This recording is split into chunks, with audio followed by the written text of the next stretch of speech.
Je ne vais pas créer la polémique avec ça. Après que j'ai été consacré par le pasteur Beka, j'ai vu un grand docteur de la parole qui est venu me voir. Il voulait un peu se moquer de moi. Il m'a dit, frère Gabel, comment ça va, cher pasteur? J'ai dit, ça va bien. Et puis il me dit, tu sais que moi, je ne peux pas laisser un homme qui a seulement un poule de m'imposer les mains. Je l'ai regardé. J'ai dit, je ne comprends pas de quoi tu parles. Il m'a dit, mais toi on t'a imposé les mains. Mais moi je ne peux pas laisser celui qui a qu'un seul poule de m'imposer les mains. J'ai dit, mais de quoi tu parles? Il dit, mais votre vieux là, il a seulement marque 16. Vous savez, quand quelqu'un t'attaque, donne-lui le temps de finir les munitions. La parole, c'est notre monde. Et nous allons rentrer dans la parole. Je l'ai regardé. J'ai dit, ah bon? Donc il n'a seulement un poule. Donc c'est Marc 16. Donc tu confirmes que le vieux là Marc 16. Amen. Amen. J'ai dit, frère, premièrement, le frère Branham me dit, une église qui n'a pas Marc 16, elle n'est pas la véritable église. Dieu ne la déclare pas la sienne. Donc ton église qui n'a pas Marc 16, c'est pas l'église de Dieu. Première écriture. Ça c'est dans l'exposé page 15. J'ajoute. J'ai dit, frère, Marc 16 c'est quoi? Marc 16 c'est le troisième poule. Frère, si tu n'as jamais compris ça comme ça, j'aimerais que tu me suives. Marc 16 c'est pas le premier poule. Marc 16 c'est le troisième poule. Écoutez mes frères, Marc 16 le verset 15 ne parle pas de miracle. Allez par tout le monde, prêchez la bonne nouvelle. Oh, la bonne nouvelle c'est la parole. Amen. Amen. Le frère Branham dit, donc quelle est l'attraction sur la montagne? Paragraphe 152. I got my eyes on this message. J'ai mes regards tournés vers ce message. C'est ça le troisième poule. Oh, le troisième poule, c'est le message. C'est l'ouverture de la parole. C'est pourquoi Jésus a dit, allez prêcher la parole. Mais si tu prêches la vraie parole, elle est confirmée. La conséquence, les miracles vont s'opérer. C'est pourquoi ce soir, parce que je prêche la parole, si tu es malade, tu seras guéri.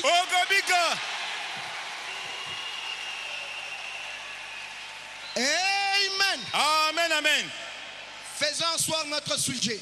La Bible déclare, vous compterez 7 sabbats d'année. 7 fois 7, ça fait 49. L'année qui suivra, ça sera la 50e. Ça sera pour vous le jubilé. J'aimerais m'arrêter d'abord là. Remarquez que le chiffre 50. Le frère Branham dit dans la parole, parler la sémence originale au paragraphe 30. Il dit ceci, les choses vont toujours par 3. C'est un nombre parfait. 5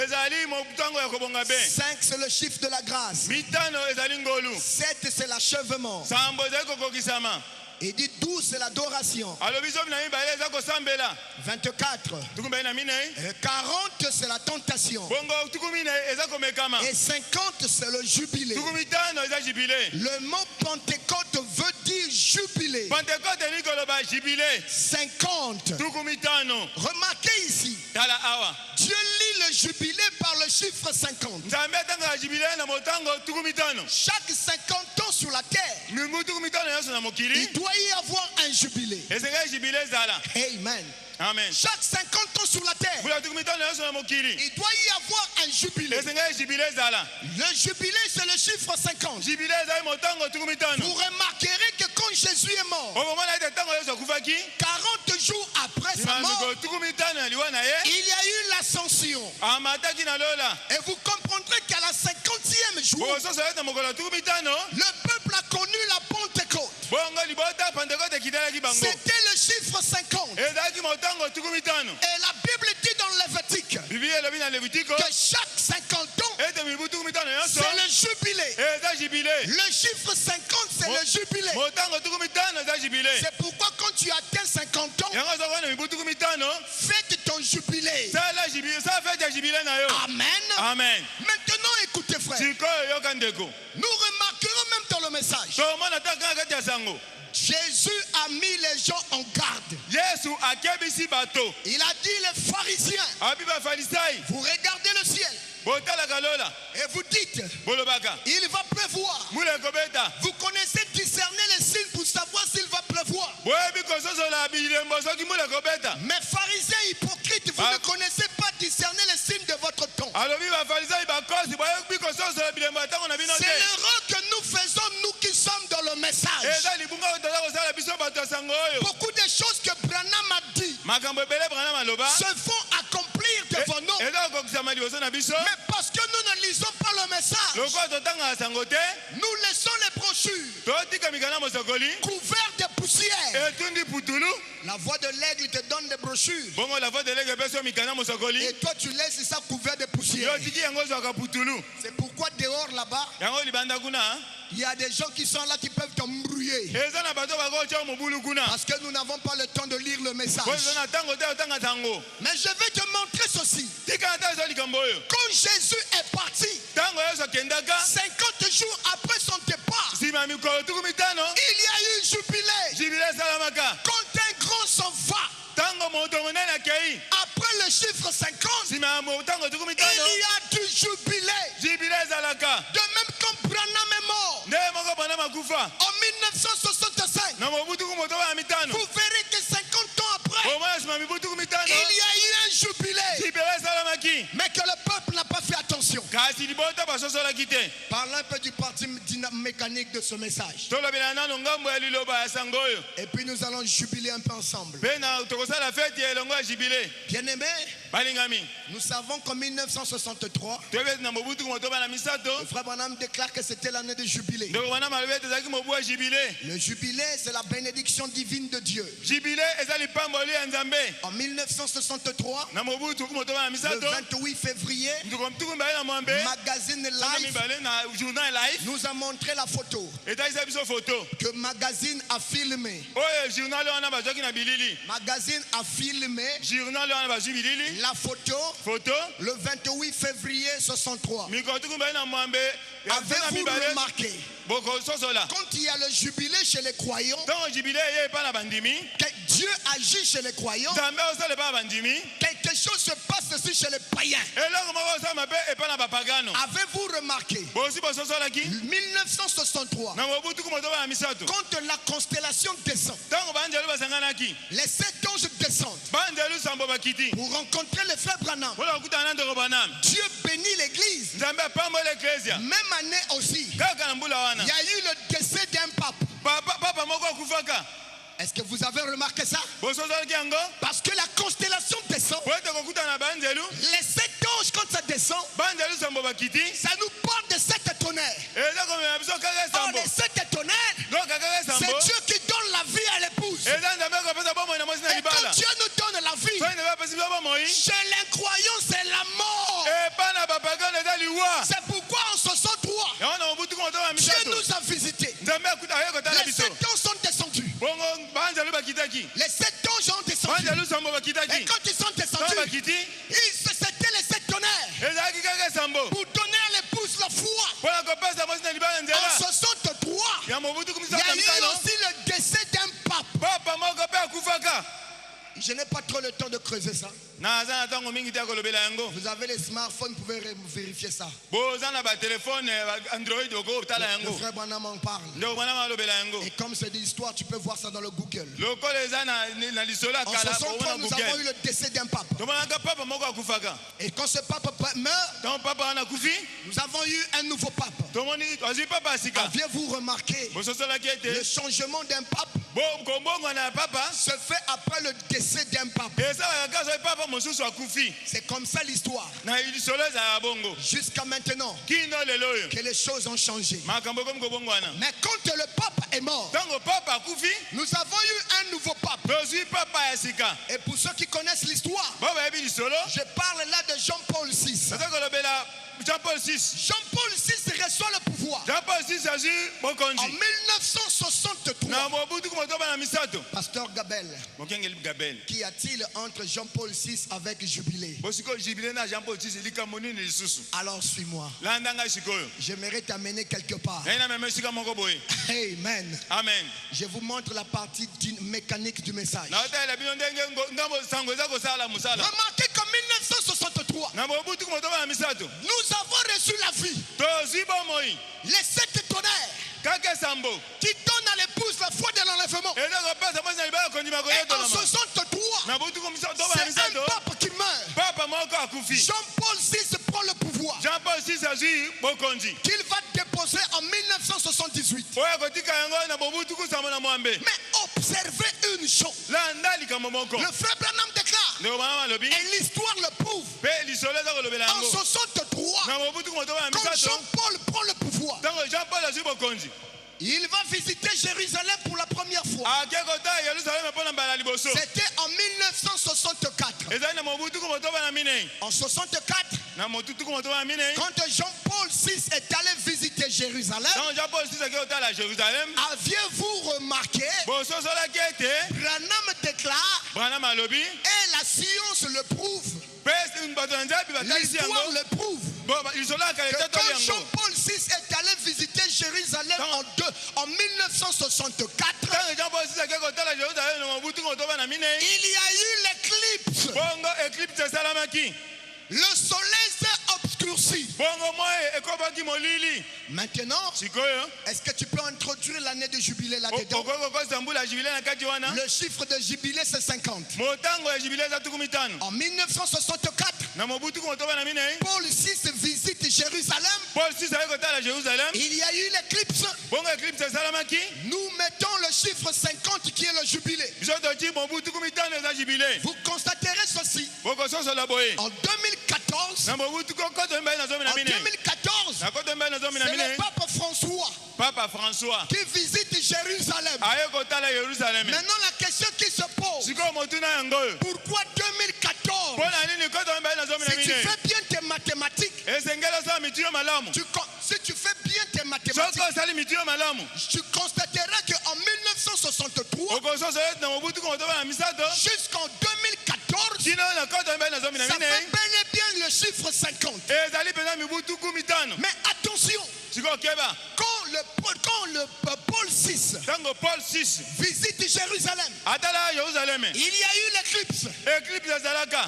Et vous remarquerez, quand François est allé visiter Jérusalem en 2014, il y a eu l'éclipse. Était-ce le hasard? Était-ce le hasard? Ce n'est pas le hasard. C'est le mystère du jubilé. Et suivez-moi attentivement. Vous remarquerez que François a eu le pouvoir de Benoît XVI. Sans plutôt qu'il y ait que Benoît XVI ne meure. Allez demander aux pentecôtistes pourquoi. Aux catholiques pourquoi. C'est un mystère pour le Messie. message. C'est pourquoi lisez le frère Branham. Lisez-le. Ne laissez pas les brochures couvertes de poussière. Parce que le message nous a tout dit. En ce temps du soir, nous avons reçu un vrai prophète. Un prophète qui était loin de Dieu. Il nous a même dit les circonstances de sa mort.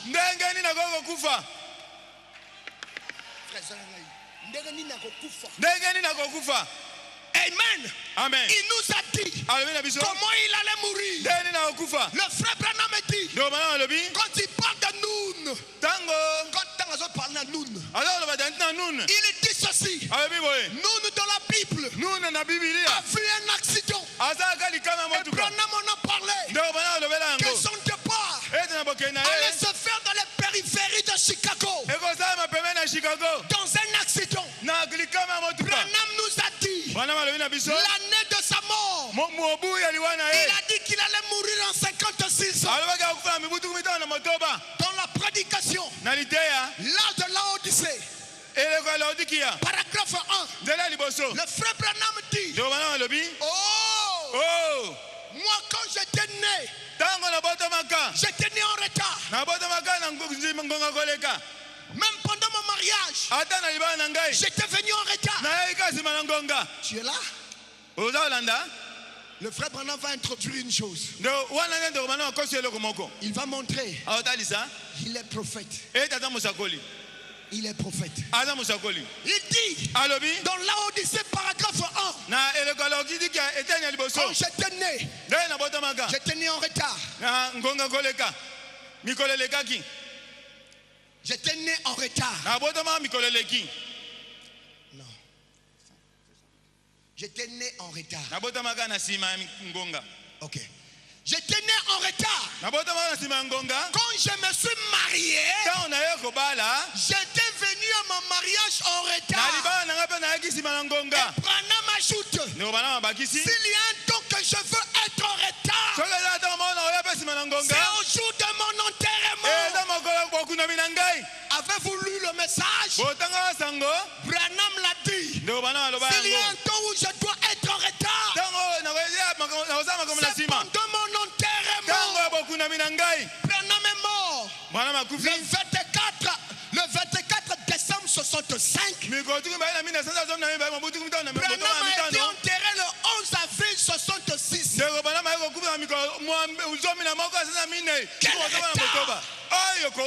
C'était la bouche de Dieu. Quand il a prononcé une parole, c'était loin de Dieu. C'est pourquoi lisez le message. Maintenant, je l'ai dit. En 1964, le pape a visité Jérusalem pour la première fois. Branham dit c'est pour la première fois. En 64. Et quand tu mets le chiffre de jubilé, 50, c'est 2014. En 2014, nous constatons le peuple François aussi visite Jérusalem. Et quand lui aussi il arrive à Jérusalem, il y a l'obscurité. Il y a l'éclipse. Ce n'était pas par hasard. Avez-vous remarqué? En 1965, je vous parle du jubilé. Je suis dans le chiffre 50. Avant de pénétrer ailleurs. En 1965, avez-vous remarqué quelque chose s'est produit? Le frère Branham dit c'était l'année de l'union de deux bêtes. Apocalypse 13, du verset 1 au verset 11, qui parle de la bête et l'église catholique et le pape. Et à partir du verset 11 en bas, on parle de la bête qui sort de la terre, les États-Unis, et que les deux bêtes devaient s'unir. Le frère Branham dit ça s'est fait en 1965 sous le pouvoir de pape Jean-Paul VI. Quand Jean-Paul VI est allé aux États-Unis, oh, c'est l'église catholique, le pape qui va rencontrer le président américain. Les deux bêtes se sont rencontrées en 1965. Amen. Maintenant, mets le chiffre de jubilé là-dedans, qui est le chiffre 50. En 1965, le pape visite les États-Unis. Maintenant 50 là-dedans. Donc 1965 plus 50, ça nous donne 2015. C'est ça? Vous constaterez une chose. Vous savez qu'est-ce qui s'est produit? Cette fois-ci, nous avons le pape François qui va visiter les États-Unis. Il va visiter les États-Unis. Les États-Unis d'Amérique. Pourquoi le chiffre 50? Pourquoi Dieu n'a pas attendu? Et vous remarquerez une chose. Avant que le jubilé n'arrive, Dieu fait le changement de pape. Il fait le changement de pape. Je ne vais pas trop prendre le temps avec ça. Je vais courir dans mon message.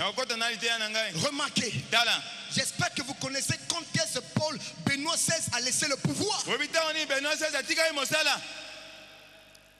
C'était avant l'année de jubilé. Avant que le jubilé n'arrive, il a laissé le pouvoir. Oh, n'oubliez pas que Paul VI a eu le pouvoir en 1963. 50 ans plus tard, nous sommes en 2013. Ça veut dire il devait y avoir changement de pape. Pourquoi? Parce que le pape qui a eu le pouvoir, Paul VI, en 2013, en 63, 1963, si tu mets le chiffre de jubilé là-dedans, n'oubliez pas qu'en 1963, il y avait le décès d'un pape. Il y a eu changement des papes. 50 ans plus tard, Dieu pour manifester le jubilé, il fallait qu'il y ait aussi changement de pape. Mais comme Benoît XVI n'était pas encore mort, il a fallu qu'il démissionne. Et en 1963, nous avons François qui devient pape. Mais la question que je pose à l'église, aviez-vous remarqué? Connaissez-vous la date à laquelle Benoît XVI a déposé la papauté?